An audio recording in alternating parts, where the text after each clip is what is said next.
Tell me when the lighting is good.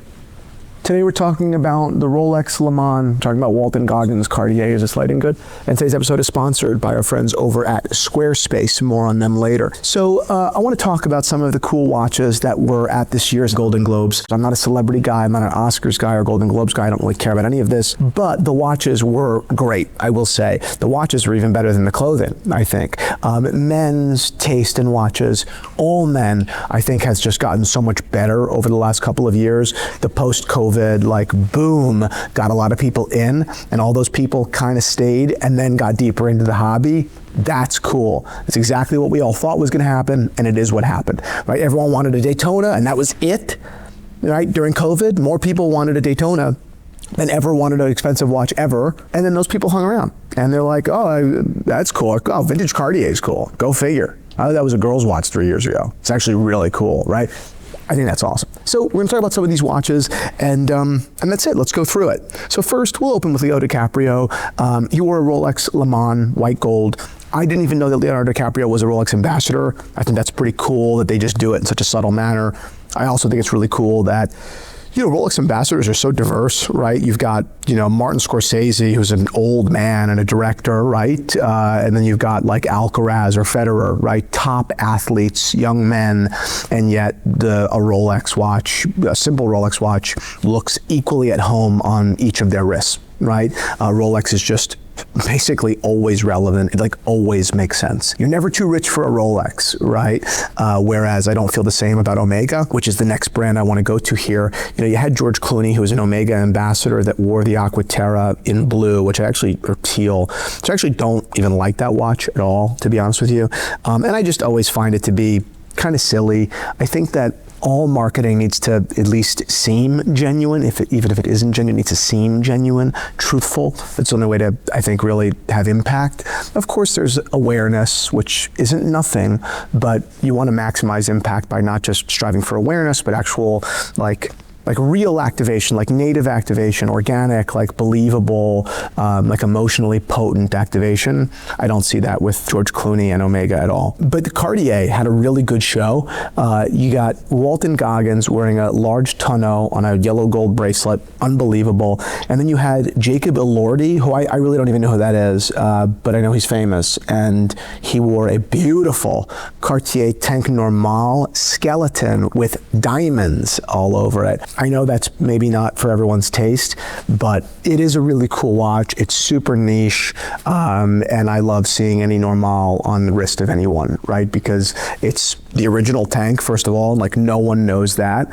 And well, I guess I just love seeing Cartier on the wrists of men, because for many, many years, it just wasn't. Right, like no one wanted to touch Cartier for a long time. It was just, you know, it's a girl's watch, which is just objectively not true, but it was how it was perceived.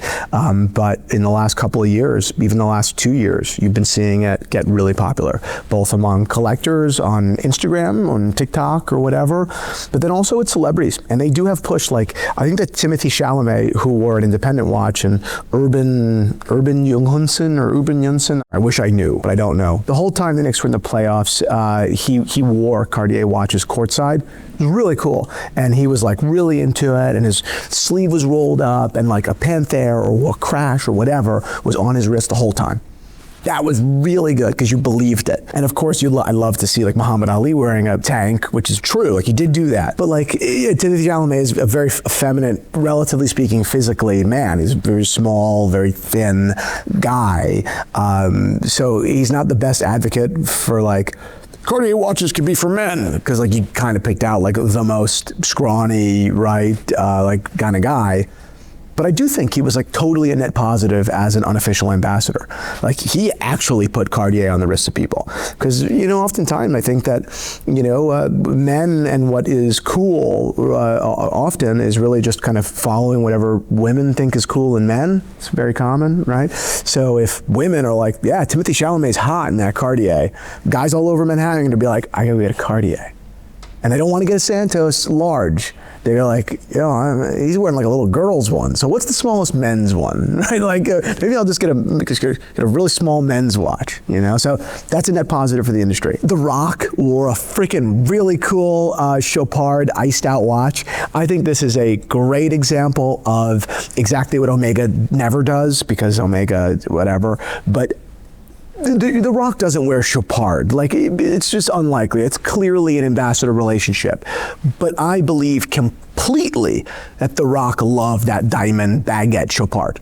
That watch makes sense. The Rock is rich, incredibly wealthy, and he's flashy. I believe that watch. I believe that watch on The Rock. I believe that watch on like a Steve Harvey, right? That guy wears alligator jackets out all the time, $180,000 sports jackets.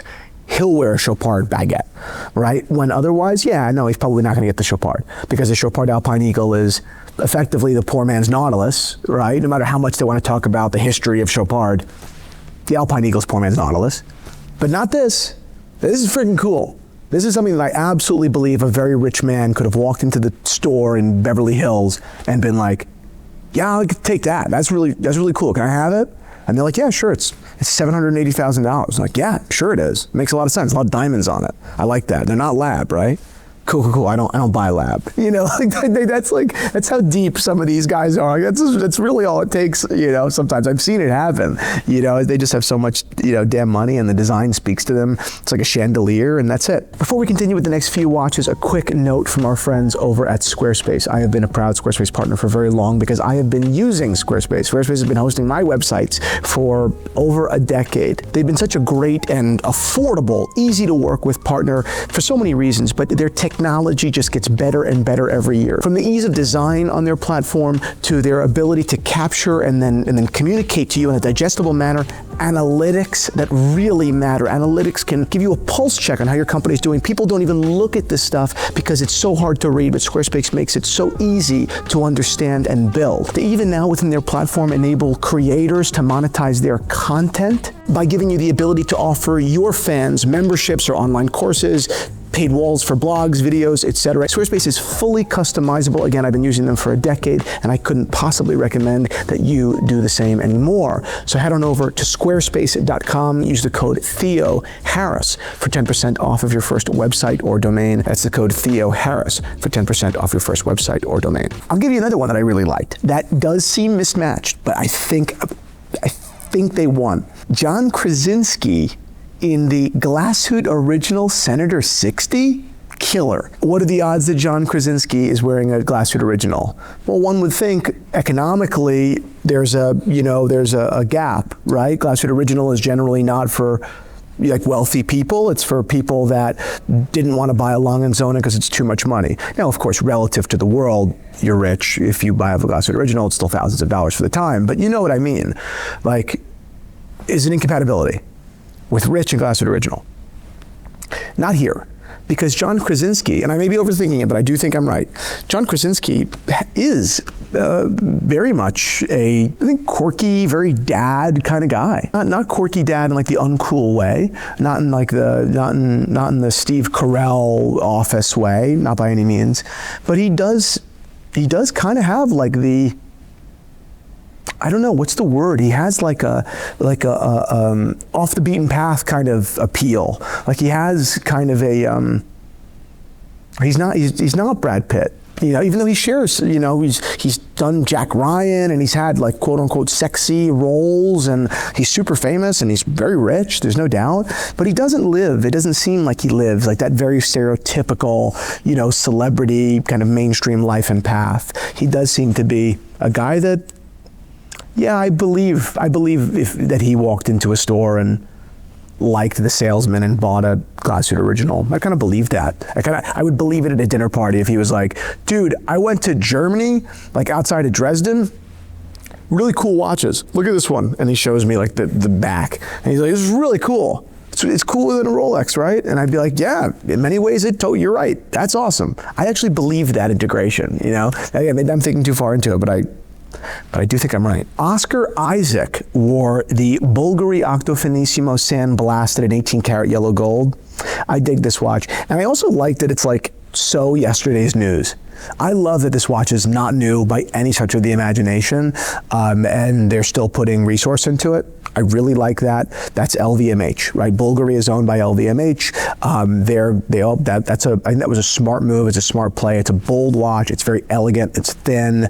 It's a bracelet watch. It has flash, and they're continuing to breathe life into the Octa Finissimo collection that I do think will be getting new developments not too far down the road from now. I think that watch will be offered in smaller sizes, which will be a huge hit for them, period.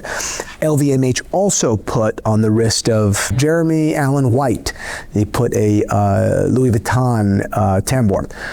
Cool watch, I believe it, 100%. It's young, it's fresh, alternative, sexy. It's not sexy per se, but young, alternative, posh. Doesn't mean you're a watch guy, but it's nice. And it definitely, like, it kind of means you're in the kind of mainstream outside of watches, like you're a fashion guy. And he does kind of, it does kind of strike us, I think, as a fashion guy. Last one here, Benny Blanco, who I don't even know what he does. Anyone know what he does? He's a producer. Every popular song. He wrote every popular song. Well, he's wearing a beautiful watch that screams lavender marriage, but I have no problem with that. There's nothing wrong with that. I think this is a beautiful watch. This is a Jacob and Co, whatever the hell it's called, but it's like a cocktail watch. It's a ladies' watch. I have no problem with men wearing ladies' watches. I would not put it past me for a second. And I've got two more before we wrap here. One is from Tiffany and the next from Blancpain. This first watch is Tiffany's what they call Union Square watch, and it's worn by a gentleman named Connor Story. This watch is horrible. It's so disappointing. When Tiffany came out with their watch collection so many years ago, I remember it very well, there were a number of really interesting men's watches, specifically those that were, square or rectangular or whatever. They had the East-West, which was great. They even had some really cool chapel hands and some square pieces. This is so flat, and the logo is so oversized and out of place. It just doesn't work, period, end. I don't think that this watch belongs in an automatic either. Particularly if you just can't get the rest of the details right. I understand why they want to go automatic. It's mass market. I get it. Manual wine watches are a little bit more niche. Still, this watch is just so profoundly imperfect. And I'm surprised because as I've complimented the LVMH brand just a minute ago, I generally think that they do a great job. I think that they are usually really on the money with their design, with their, I think just taste. LVMH, not to say that every brand and every, product is great, particularly the mass market ones. Generally, there's some concession. Sometimes they seem to be a little bit, classless sometimes. That's just true, particularly of Louis Vuitton. But I really do expect more from Tiffany, LVMH brand. I expect a higher level of elegance, and I just don't think this watch is it. I think this is just a kind of a shitty Cartier Tag Normal, and Tiffany shouldn't be the shitty version of anything. Next one I want to talk about is Luke Grimes, who played Casey in Yellowstone. Big Yellowstone fan here. Casey was a good character, troubled, not totally a big fan of his whole journey, but he was good, especially in the beginning. Really good actor, I think. And I think that this is a great Blancpain. He cleans up very well. He looks like an absolute gentleman. I love the navy blue look. I love navy blue with black, Coco Chanel special. And I love this Blancpain watch. 40 millimeters rose gold blue with a couple of different colors of blue there and different textures, which I think is really elegant. And the moon phase is beautiful. It's a perpetual calendar.